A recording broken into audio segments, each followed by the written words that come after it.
agenda. But this administration has grounded action, policy, and resources upon the fundamental precept that the qualitative state of education in our country will fuel our national progress and our prosperity and catapult the positive growth and development of our people. The contrary is also true, however. That is, that if our educational performance is not meeting our national expectations and collective aspirations, this will negatively impact our prospects of true and full progress. This cannot and will not ever be acceptable. So our efforts must be directed at getting to the source of every barrier to learning and thereby unleash the genius that resides in the Bahamian child. Tonight, I wish to share with you some of the work the Ministry of Education has been engaged in over the last 11 months. And in this regard, I wish to recognize and thank the administration of that ministry across the board and across the nation for the hard work that has been underway and for their diligent attention. Over the last several weeks, more than 200 repair projects at schools nationwide have been underway. This effort in future must be sustained on an ongoing basis so as to continuously and incrementally improve and enhance the physical environment that our students and teachers will interact in and where the delivery of instruction and learning will take place. Some of this repair work has been indeed transformative, beyond repair, and more akin to redevelopment.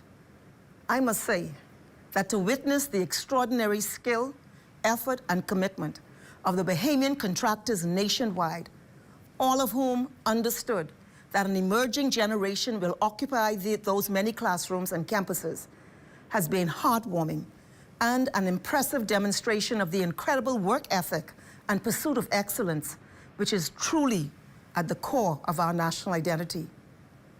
Based on my advice from throughout the archipelago, all schools will open nationwide tomorrow for face-to-face instruction, save for the Center for the Deaf, which I'm advised will receive its students later this week. In particular, the students of T.A. Thompson will return to their campus for the first time in a long time. New construction of schools and classroom blocks throughout the country will be initiated without interruption to on-campus learning. In preparation for this academic year, the ministry has, under combined recruitment, a total of more than 300 new teachers, guidance counselors, school psychologists, and teachers' aides with varying specialties, and additional recruitment is underway to meet scarcity subject areas and deficits in some of our schools. These new teachers, and indeed all of the nation's teachers, have been in conclave last week in preparation for the classroom tomorrow, and there is an air of excitement and optimism. The ministry will monitor in the first few weeks to ensure teacher complement corresponds with student enrollment. Amongst the new teacher recruits was Talia Cooper from the island of Eleuthera and a recent graduate of the School of Education at the University of the Bahamas. I am told that she excitedly attended the orientation sessions put on by the ministry, and after having completed the second and final day, died suddenly later that evening. By all accounts, Talia was an inspiring and courageous young Bahamian woman who, despite serious health challenges and physical setbacks, nevertheless diligently prepared herself intellectually and emotionally to impart her life's energies into the children of this nation. I believe her courage and commitment is reflected in so many of our nation's teachers. I wish to extend my heartfelt condolences to her parents and family and to all who knew and loved her. Our teachers are the amazing catalysts for the stimulation and realization of our children's potential. But many of our teachers have experienced fatigue and in some instances even burnout, especially since the onset of the pandemic. And this is being seen globally. We wanted to understand the teachers' perspective of what they have been experiencing and their outlook on the profession and on education in general. The ministry conducted a survey nationwide, and its results are now helping to guide our responses and strategies going forward. I am gratified that for the first time in years, teachers' salaries have been increased, allowances and benefits have been increased, and a retention bonus introduced to incentivize long-serving teachers to stay in the profession. Also well underway is the development of a career path for teachers who will have the opportunity to apply for the posts of senior and master teacher so that their talents in the classroom can continue to be utilized while their professional growth is facilitated. I take this opportunity to thank the thousands of teachers in both public and private education for their invaluable contribution to the growth and development of the Bahamas. It is imperative that we match teachers with every subject that is needed. We have been working to accomplish this task, particularly in many disciplines that have become even more urgent during the period of remote learning. One such area is special education. And in fact, children with special needs have perhaps suffered most in the virtual learning environment. Special education teachers are in short supply. To address this deficit, the ministry is currently in discussion with a major international university to provide an opportunity for our teachers to read for a master's degree in special education, a program that is not currently available at the University of the Bahamas.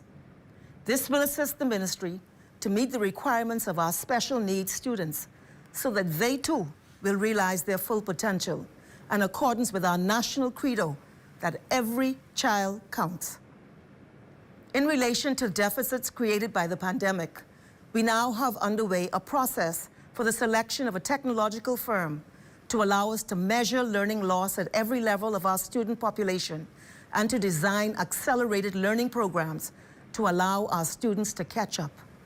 That work is expected to commence in the next several weeks. The safety and security of our campuses have been placed at a premium. And in this regard, the ministry's security staff personnel are undergoing specialized training at the Royal Bahamas Police Force, with the first squad having graduated about 2 weeks ago, and training for the remaining officers to take place shortly.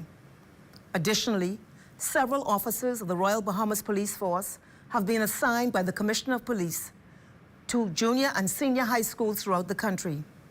These officers are specially trained, having received international certification as school resource officers, and they will work in collaboration with the principal of the respective schools to assist in securing campuses and in guiding students on an array of vexing social issues by way of a curriculum which these officers will deliver. Our children must be permitted to learn in a healthy and safe environment without fear or risk of suffering serious harm. We see the hallmarks of education as more than the amassing of facts and findings, but everything to do with the development of proud self-perception, a keen understanding of our history, origin, and culture, the providing of an outlet for the creative talents and energies, improving physical and mental well-being, developing emotional intelligence, and encouraging innovation and independent inquiry. With this in mind, the curriculum is being reviewed, and the most recent revision was recently rolled out. This will be monitored and adjusted as needed for maximum achievement of these objectives. These changes will be seen at the pre-primary level with an early focus on STEAM, exposing students to science, technology, reading, the arts, and mathematics.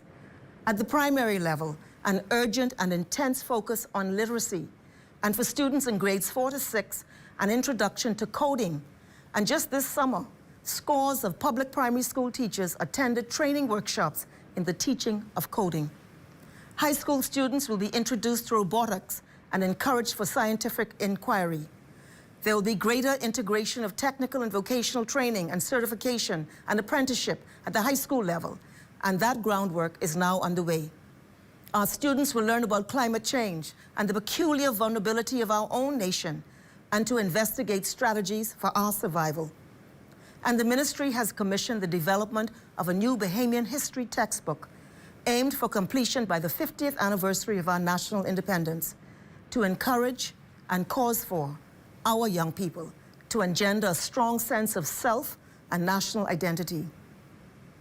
We are now revamping the physical education curriculum, including after-school sporting activities to enhance physical and mental well-being and develop sporting excellence which can be tied to tertiary education scholarship opportunities for our young people. We're now working with Let's Swim Bahamas and expect to expand swimming curriculum in 6 additional primary schools in January next year. This is an essential skill for our children, painfully highlighted by the drowning deaths of several children this summer. Their permanent absence from what tomorrow would have been their classrooms must be the impetus for doing all possible to equip our children with this basic survival skill. I extend my heartfelt condolences to the families of these lost children. We will also develop an enhanced creative arts curriculum to include dance, music, art, and the dramatic arts to create avenues for the expression of the substantial and brilliant creative talents of our young people, and that discussion is underway.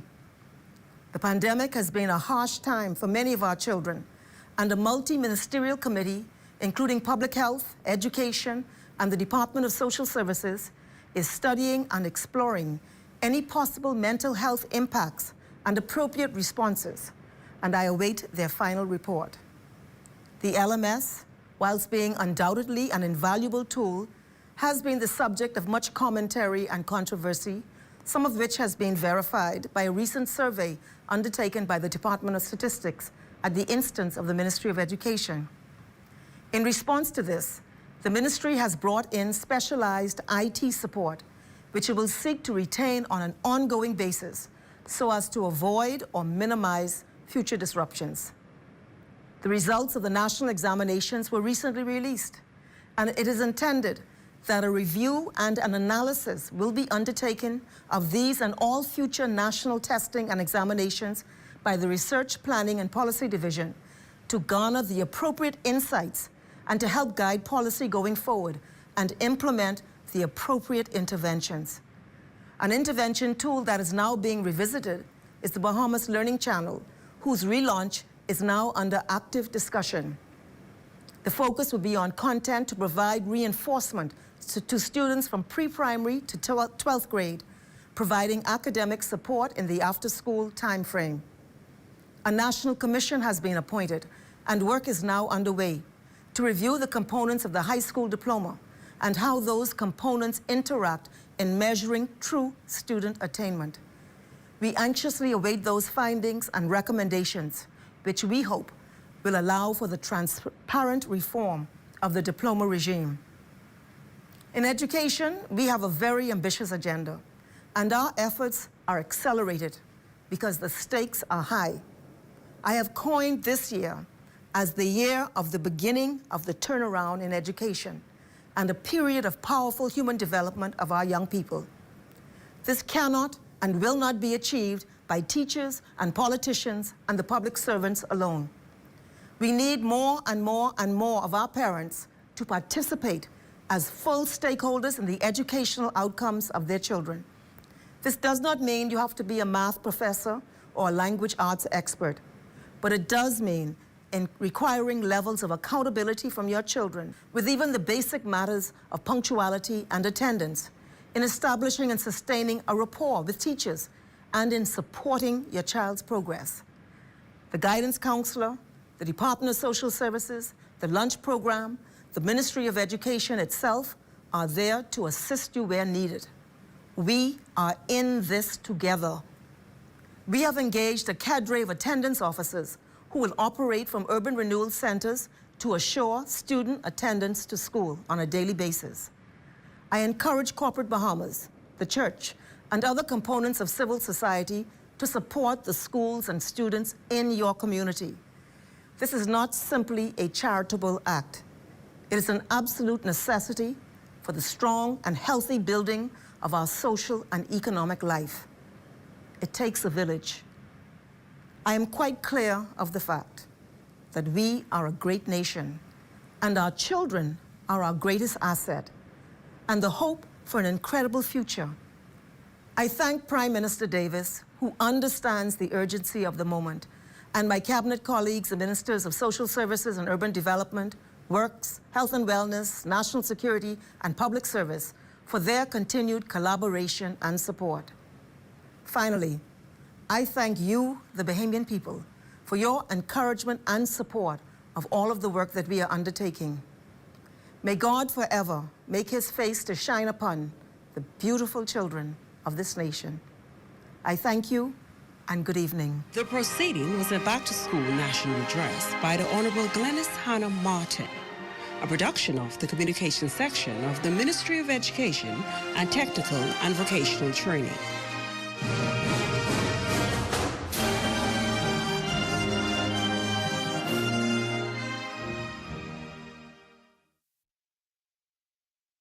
Movie production, VKR Insights, and the government of the Bahamas present the National Hurricane Dorian Memorial Concert Series, New Providence, featuring Grammy Award-winning artist CeCe Winans. Thursday, September 1st at the Bahama Convention Center, 7 p.m. Doors open at 6. Admission is free, but you're encouraged to bring a donation toward the Dorian Fund. Survivors can collect their free passes Friday, August 26th only at the box office, Western Grandstand of the National Stadium. Saturday only, the general public can collect their passes at the same location. There's a limit of 3 tickets per person. Oh, I will sing of the goodness of God. Hello, Bahamas. This is CeCe Winans inviting you to join me September 1st at the